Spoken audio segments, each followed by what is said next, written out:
নমস্কাৰ, স্বাগতম জনাইছোঁ আপোনালোকক নিউজ 24 এমলৈ। আজিৰ এই ভিডিঅ'টোত আপোনালোকৰ বাবে কেইটামান মক টেষ্ট কেইটামান MCQ লৈছোঁ। এই MCQ কুৱেশ্যনকেইটা আপোনালোকে ইয়াৰ এনচাৰবিলাক ভালকৈ দেখিব আৰু যদি আপোনালোকে পাৰে আপোনালোকে এই কুৱেশ্যনৰ এনচাৰবিলাক নোট কৰি ৰাখিব, কুৱেশ্যন আৰু এনচাৰবিলাক। তো আজিৰ এই ভিডিঅ'টো আমি আৰম্ভ কৰোঁ কোনো ধৰণৰ পলম নকৰাকৈ।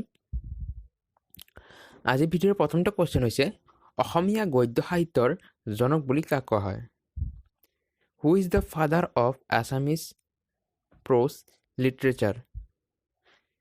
অপশ্যন আছে ইয়াত আপোনাৰ option A Jyoti Prasad Agarwala, option B আছে হেম সৰস্বতী, অপশ্যন চি আছে ভট্টদেৱ, অপশ্যন ডি আছে লক্ষ্মীনাথ বেজবৰুৱা।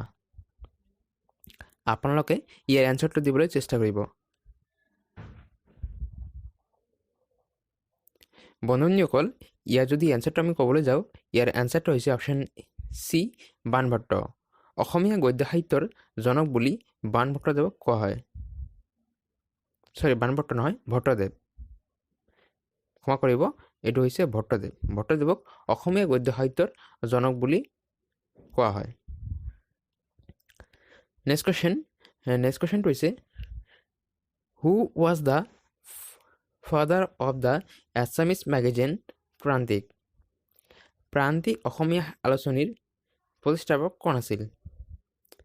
অপশ্যন আছে ইয়াত আপোনাৰ option A Birendra Kumar Bhattacharya, option B আছে ভৱেন্দ্ৰনাথ শইকীয়া, অপশ্যন চি আছে আনন্দৰাম ঢেকিয়াল ফুকন, অপশ্যন ডি আছে নান অফ দিছ।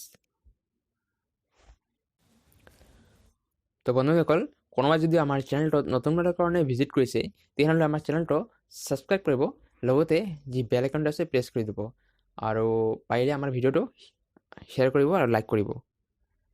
তো ইয়াত যিকেইটা অপশ্যন আছে তাৰে ভিতৰত আপোনাৰ শুদ্ধ এনচাৰটো হৈছে অপশ্যন বি ভৱেন্দ্ৰনাথ শইকীয়া। মনত ৰাখিব, প্ৰান্তিক অসমীয়া সাহিত্য আলোচনীৰ প্ৰতিষ্ঠাপক আছিল ভৱেন্দ্ৰনাথ শইকীয়া। নেক্সট কুৱেশ্যনটো হৈছে আপোনাৰ ইয়াত which of the following river originates from Tibet and enters into India through Arunachal Pradesh? ইয়াত কৈছে তলৰ কোনখন নদী তিব্বতৰ পৰা উৎপত্তি হৈ অৰুণাচল প্ৰদেশৰ মাজেৰে ভাৰতত প্ৰৱেশ কৰে? যিকেইটা অপশ্যন আছে তাৰ ভিতৰত কোনখন নদী? অপশ্যন এ আছে গংগা, অপশ্যন বি আছে য়মুনা ৰিভাৰ, অপশ্যন চি আছে সৰস্বতী ৰিভাৰ, অপশ্যন ডি আছে ব্ৰহ্মপুত্ৰ ৰিভাৰ। আপোনালোকে হয়তো এই কুৱেশ্যনটো খুবেই ইজিকৈ ইয়াৰ এনচাৰটো আপোনালোকে দিব পাৰিব। তো ইয়াৰ যি এনচাৰটো হৈছে এইটো হৈছে অপশ্যন ডি ব্ৰহ্মপুত্ৰ। মনত ৰাখিব, ব্ৰহ্মপুত্ৰ নদী তিব্বতৰ পৰা উৎপত্তি হৈ অৰুণাচল প্ৰদেশৰ মাজেৰে ভাৰতত প্ৰৱেশ কৰে আৰু ব্ৰহ্মপুত্ৰ নদীখন কিন্তু ভাৰতৰ পৰা উৎপত্তি হোৱা নাই। এইটো আপোনালোকে ভালকৈ মনত ৰাখিব, খুবেই ইম্পৰ্টেণ্ট কুৱেশ্যন হয় এইটো। নেক্সট কুৱেশ্যন আছে which is the largest sugar cane producing state in India? সৰ্বাধিক কুঁহিয়াৰ উৎপাদনকাৰী ভাৰতৰ ৰাজ্য কোনখন? ভাৰতৰ কোনখন ৰাজ্যত সবতকৈ বেছি কুঁহিয়াৰ উৎপাদন কৰে? অপশ্যন এ আছে উত্তৰ প্ৰদেশ, অপশ্যন বি আছে মধ্য প্ৰদেশ, অপশ্যন চি আছে দিল্লী, অপশ্যন ডি আছে কৰ্ণাটকা। ইয়াৰ শুদ্ধ এনচাৰটো হৈছে অপশ্যন এ উত্তৰ প্ৰদেশ। সৰ্বাধিক কুঁহিয়াৰ উৎপাদনকাৰী ভাৰতৰ ৰাজ্যখন হৈছে উত্তৰ প্ৰদেশ।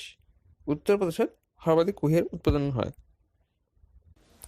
নেক্সট কুৱেশ্যনটো হৈছে which is the longest coast line state in India?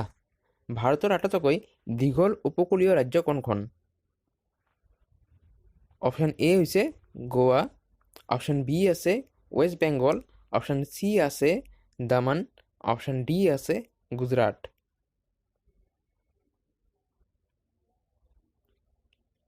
ইয়াৰ শুদ্ধ এনচাৰটো হৈছে অপশ্যন ডি গুজৰাট। ভাৰতৰ আটাইতকৈ দীঘল উপকূলীয় ৰাজ্যখন হৈছে গুজৰাট আৰু এই কিমান কিলোমিটাৰ ইয়াৰ উপকূল এইটো আপোনালোকে যদি জানে ভিডিঅ'ৰ কমেণ্ট ছেকশ্যনত কমেণ্ট কৰি জনাব।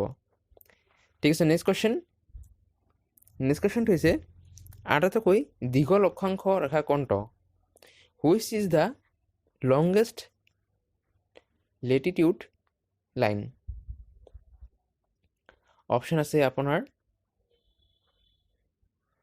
কেপ্ৰিকৰ্ণ লাইন অপশ্যন বি আছে ইকুৱেটৰ অপশ্যন চি আছে tropic of cancer option D আছে নান অফ দিছ মানে ইয়াৰ ভিতৰত এটা নহয়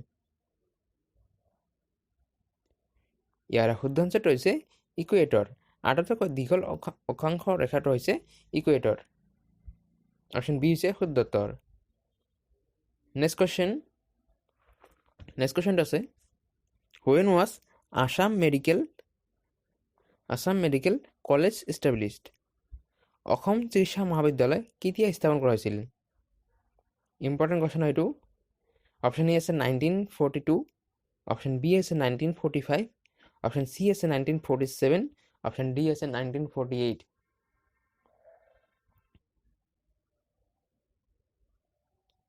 ইয়াৰ শুদ্ধ আনচাৰটো হৈছে অপশ্যন চি 1947 অসম চিকিৎসা মহাবিদ্যালয় 1947 চনত স্থাপন কৰা হৈছিল ঠিক আছে নেক্সট কুৱেশ্যনটো আছে who was the founder of স্বতন্ত্ৰ পাৰ্টিৰ প্ৰতিষ্ঠাপক কোন আছিল অপশ্যন এ হৈছে বাল গংগাধৰ তিলক অপশ্যন বি আছে চি ৰাজাগোপালাচাৰী অপশ্যন বি হৈছে চি ৰাজাগোপালাচাৰী অপশ্যন চি আছে বিজি তিলক অপশ্যন ডি আছে নান অফ দিছ আপোনালোকক ক'বলৈ গ'লে যে স্বতন্ত্ৰ পাৰ্টি যি প্ৰতিষ্ঠা হৈছিল এইখন প্ৰতিষ্ঠাখন হৈছিল 1959 চনত 1959 এই পাৰ্টিখন প্ৰতিষ্ঠা কৰা হৈছিল আৰু ইয়াৰ প্ৰতিষ্ঠাপক আছিল অপশ্যন বি চি ৰাজাগোপালাচাৰী স্বতন্ত্ৰ পাৰ্টিৰ প্ৰতিষ্ঠাপক আছিল চি ৰাজাগোপালাচাৰী ঠিক আছে নেক্সট কুৱেশ্যন আছে who was directed by village ৰকষ্টাৰৰ পৰিচালক কোন আছিল অপশ্যন এ আছে ৰবি দাস অপশ্যন বি আছে জুবিন গাৰ্গ অপশ্যন চি আছে ৰীমা দাস অপশ্যন ডি আছে নান অফ দিছ তো ইয়াৰ শুদ্ধ আনচাৰটো ক'বলৈ গ'লে ইয়াৰ শুদ্ধ আনচাৰটো হৈছে option C Rima Das village ৰকষ্টাৰৰ পৰিচালক হৈছে ৰীমা দাস নেক্সট কুৱেশ্যন আৰু এই ভিডিঅ'টোৰ অন্তিমটো কুৱেশ্যন আছে where is Vashistha Ashram is located on which hill কোনখন পাহাৰত অৱস্থিত বশিষ্ঠ আশ্ৰম অপশ্যন এ আছে সন্ধ্যাচল হিল মানে সন্ধ্যাচল পাহাৰ অপশ্যন বি আছে বিন্ধ্যাচল হিল অপশ্যন চি আছে নীলাচল হিল অপশ্যন ডি আছে নান অফ দিছ আপোনালোকক এই এনচাৰটো কোৱাৰ আগতে আপোনালোকক এটা কথা ক'ম যদি আপোনালোকৰ বাবে মানে আমাৰ চেনেলটো ভাল লাগিছে মানে আপোনালোকৰ বাবে আমি ভিডিঅ'বিলাক আপলোড কৰি আছোঁ আৰু যদি আপোনালোকৰ ভিডিঅ'বিলাক ভাল লাগিছে তেনেহ'লে প্লিজ আপোনালোকে যি চিনাকিসকল আছে বা আপোনালোকে যিসকল নেকি কম্পিটিটিভ এক্সামৰ কাৰণে প্ৰিপেৰেশ্যন কৰি আছে তেওঁলোকৰ লগত ভিডিঅ'টো শ্বেয়াৰ কৰিব আৰু আমাৰ ভিডিঅ'টো লাইক কৰিব তো ইয়াৰ যে শুদ্ধ আনচাৰটো হৈছে ইয়াৰ শুদ্ধ আনচাৰটো option A Sandhyachal hill Basisthashram যি আশ্ৰমখন আছে এইখন আছে সন্ধ্যাচল পৰ্বতত মানে সন্ধ্যাচল পাহাৰত অৱস্থিত আছে তো আজিৰ ভিডিঅ'টো ইয়াতে সমাপ্ত কৰিলোঁ আপোনালোকক